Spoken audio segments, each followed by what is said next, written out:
शिवोहम शिवोहम शिवोहम। पूर्व प्रसंग में आप श्रवण कर रहे थे, सुनने से बहुत से लोग ज्ञान को उपलब्ध हुए हैं। ध्यात्री ध्याने परित्यज्य क्रमाध्ययिक गोचरम निवात दीप वच्चित्तम समाधिर अविधीयते। क्रम क्रम से, श्रवण से, मनन से, निध्यासन से और ध्यान से और समाधि से सभी श्रेय को उपलब्ध हुए हैं। आप भी श्रेय को उपलब्ध हो सकते हैं। मैंने कल वचन दिया था, मैं आपको एक छोटी सी कथा सुनाता हूँ, लघु, जो वैदिक कथा है।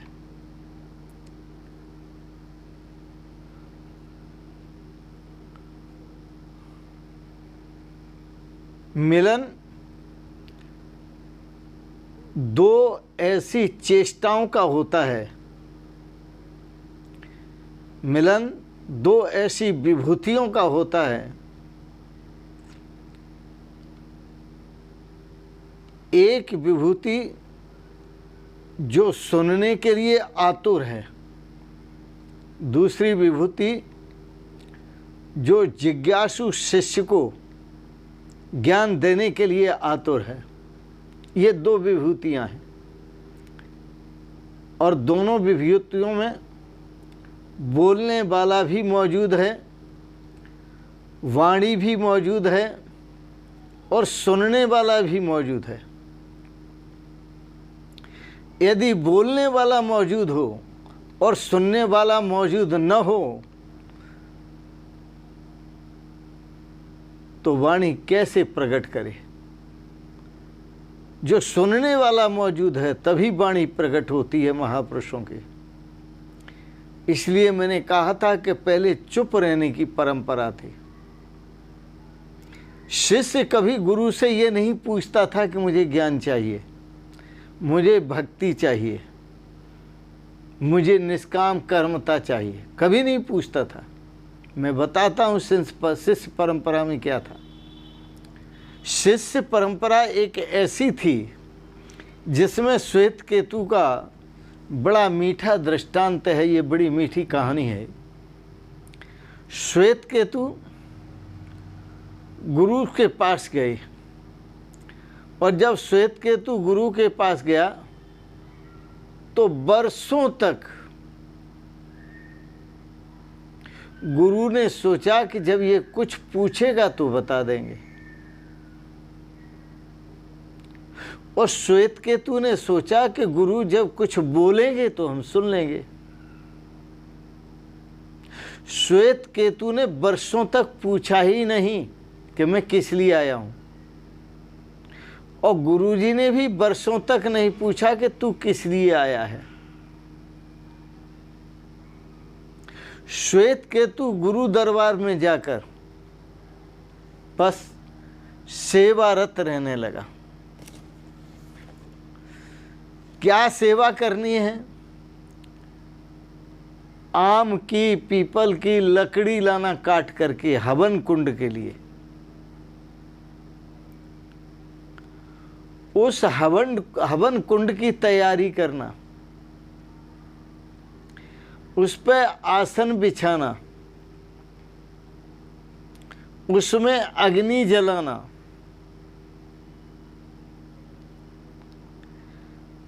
गायों का दूध दोहना,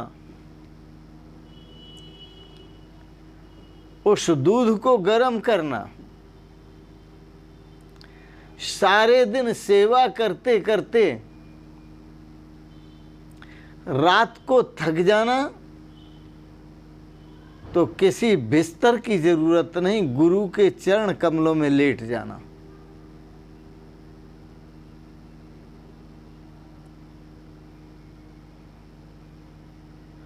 और सुनने की प्रतीक्षा करना। गुरु जब बोलेंगे तब मैं सुनूंगा, मजे की बात यह हुई कि बड़ी विचित्र घटना घटी। यज्ञ भगवान का धैर्य टूटा जा रहा था।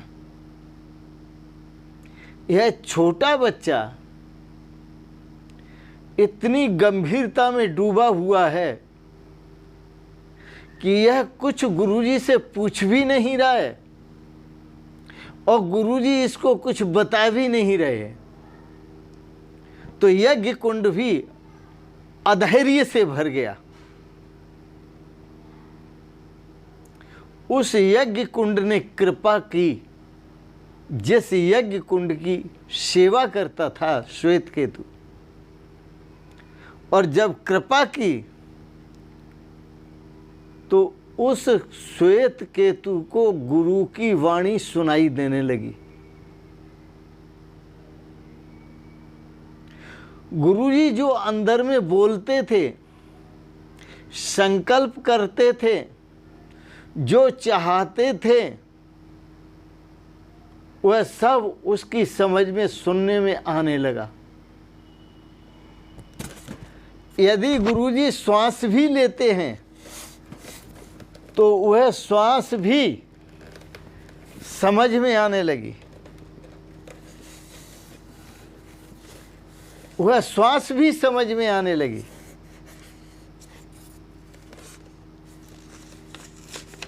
वह श्वास भी सुनाई देने लगी। ये किसका प्रभाव है? यज्ञदेव भगवान का। बोले यज्ञ पुरुष भगवान की जय। क्योंकि श्वेत केतु ने यज्ञ की सेवा की, गुरुजी के बिना कहे सेवा की। यह सेवक का स्वभाव होता है कि वह गुरु दरबार में सेवा में रत रह जाए, आज्ञा की प्रतीक्षा भी न करे। यदि कोई गुरु की आज्ञा की प्रतीक्षा करता है और जब गुरु आज्ञा दे तब सेवा करता है तो इसकी श्रद्धा में कमी है। और जिसको ये कहना पड़े कि आश्रम में नो करो, इस तरह से सेवा करो, तो ये नौकर है। गुरु दरबार में तो नौकर की जरूरत नहीं है। गुरु दरबार में सच्चे सेवक की जरूरत है, जो गुरुजी को कुछ कहना न पड़े और वह अपने आप करें। तो दूसरा वह अपने आप करे, शिष्य अपने आप करे, गुरुजी न कहे, लेकिन फिर शिष्य समझ करके, सुन करके और अंतर्वाणी को सुन करके कि गुरुजी चाहते क्या हैं।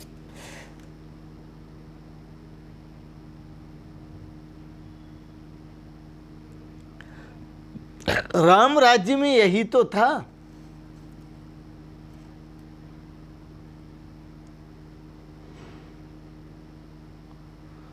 गुरु मन राख करें शिवकाई। गुरु को बाहर नहीं समझते, अपने भीतर समझते हैं। भीतर से जो प्रेरणा मिलती है उससे आश्रम में सेवा करते हैं। श्रवण के बाद आता है मनन। मनन में दो बातें होती हैं। जो ठीक ठीक सुना है उसका मनन करो। तुम्हारे जीवन में वह कितना उपयोगी है, कितना श्रेयकर है, कितना कल्याणकर है, कितना हितकर है। तो जो हितकर हो, जो श्रेयकर हो, उसको अपनाओ, बाकी को छोड़ दो।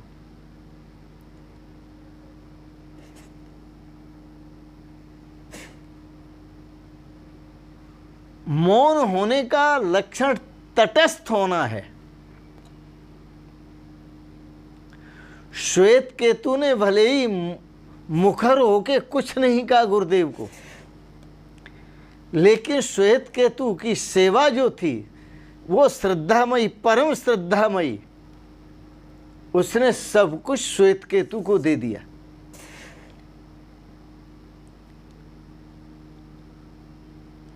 क्योंकि ऐसा ही शास्त्र कहता है, श्रद्धावान लभते ज्ञानम तत्पर सहते इंद्रिय ज्ञानम लब्ध्वा परम शांतिम अचिरेणाधिगच्छति। भगवान श्री कृष्ण कहते हैं, अर्जुन, जो श्रद्धावान पुरुष होते हैं वही गुरुओं के ज्ञान को प्राप्त कर पाते हैं। श्रद्धावान लभते ज्ञानम तत्परः, जो एकदम तटस्थ रहते हैं, तत्पर रहते हैं कि गुरुजी अंदर से हमें क्या बोल रहे हैं, तो बाहर के शब्दों को वो नहीं सुनते, वो भीतर के शब्दों को सुन लेते हैं। अंतर भावना को समझ लेते।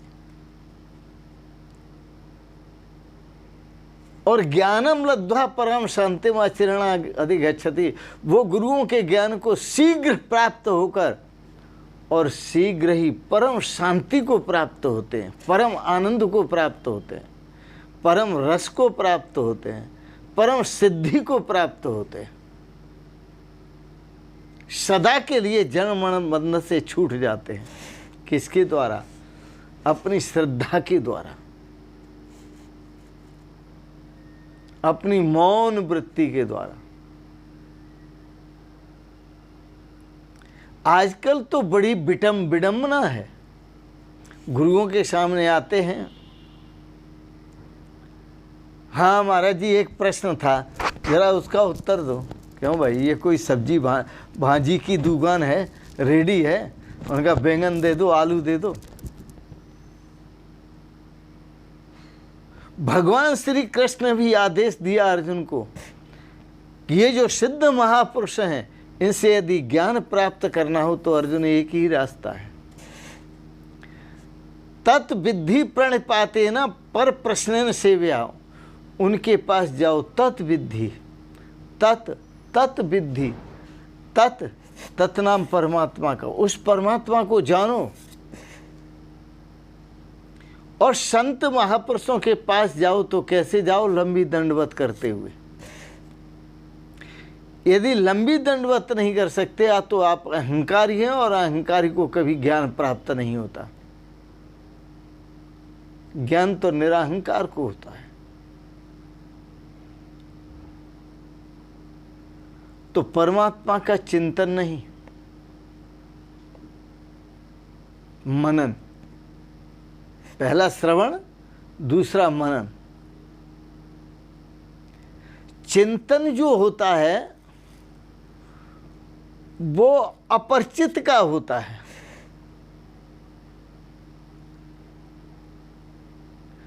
जो परिचय में आया हो, जो अपरिचित है, उसको हम सोचते हैं कि वो व्यक्ति कहता था, जिसका कोई ठीक से परिचय नहीं है, वह चिंतन है। अपरिचित के साथ बुद्धि की प्रक्रिया का, बुद्धि के व्यायाम का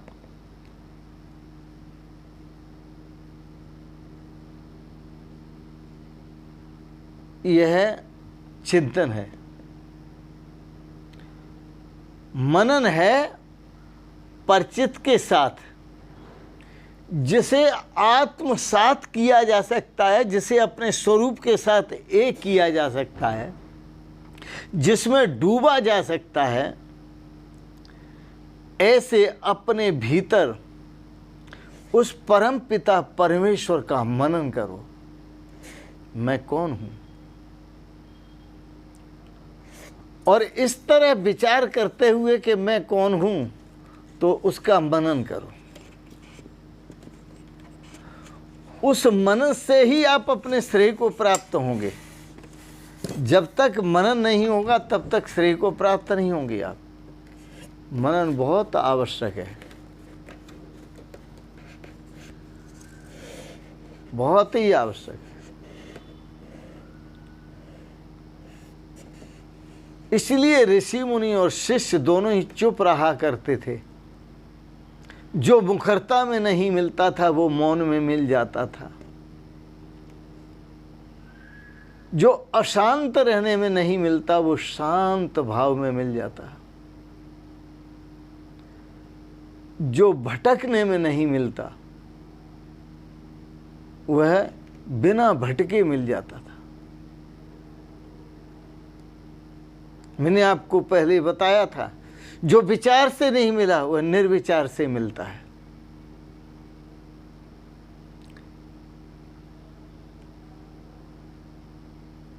जो चिंतन से नहीं मिला वो डूबने से मिलता है।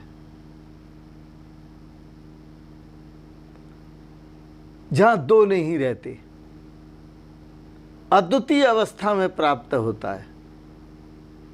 तो इसलिए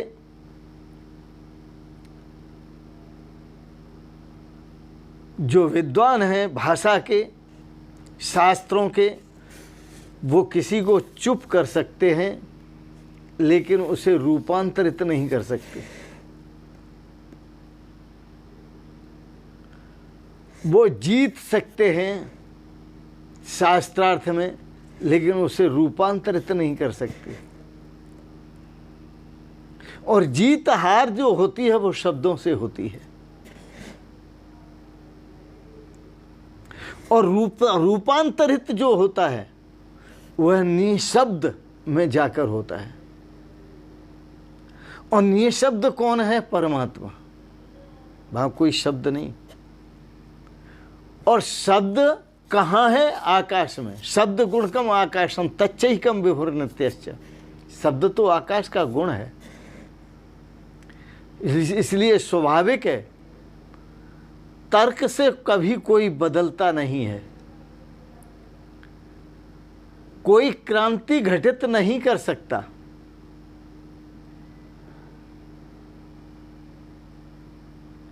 उसे आघात पहुंचा सकता है सामने वाले को और अपना अहंकार पुष्ट कर सकता है। और अहंकार हमेशा बदला लेना चाहता है, वो संघर्ष को जन्म देता है। तर्क सदा चिंतन से शुरू होता है, मनन शुरू होता है श्रवण से। इसलिए गुरुओं के पास जाकर सत्संग श्रवण करो। चिंतन शुरू होता है संघर्ष से, मनन शुरू होता है श्रवण से।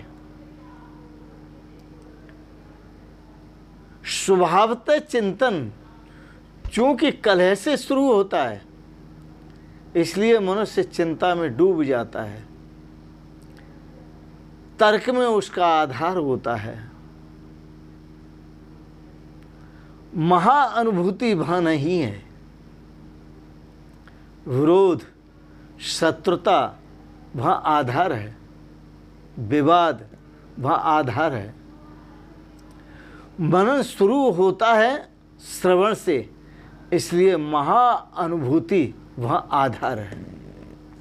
परमात्मा की अनुभूति करो, इसी में श्रेय है और इसी में सौभाग्य है। इन शब्दों के साथ ही मैं वाणी को विराम दूंगा। आपने बड़े प्रेम और श्रद्धा से जो श्रवण किया, इसके लिए बहुत बहुत अनुग्रहित हैं।